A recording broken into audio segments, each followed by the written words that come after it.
पाकिस्तान की पहली चांद गाड़ी के नाम की तकरीब रोनुमाई का आगाज हुआ। पाकिस्तान की पहली चांद गाड़ी का नाम जिना वन रख दिया गया है। स्पार्को हेडक्वार्टर में दौरान तकरीब चांद गाड़ी के नाम का ऐलान किया गया। तफसीलात क्या है, नुमाइंदा खुसूसी सलमान अवान से जानते हैं। जी सलमान, बताइएगा।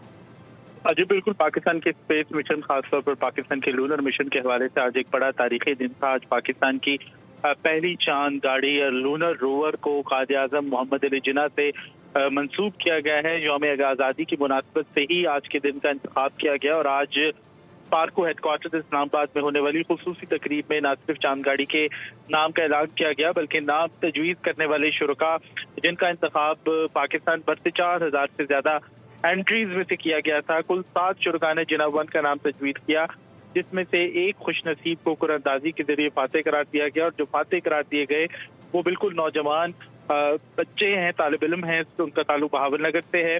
उनको फातेह करार दिया गया। तैयब करीम को 1 लाख रुपए का नकद इनाम भी दिया गया। तो पाकिस्तान की पहली चांद गाड़ी को कायद आज़म मोहम्मद अली जिन्ना के नाम की मुनासबत से जिना वन का नाम दिया गया है और ये चांद गाड़ी चीन के चैंग E8 मिशन के जरिए चांद पर रवाना की जाएगी। जी, आज एक अहम और तारीखी दिन है, यकीनी तौर पे सलमान अवान तफसीलन आगाह कर रहे थे। आपका शुक्रिया। सब्सक्राइब करें और बेल दबाएं ताकि कोई खबर रह न जाए।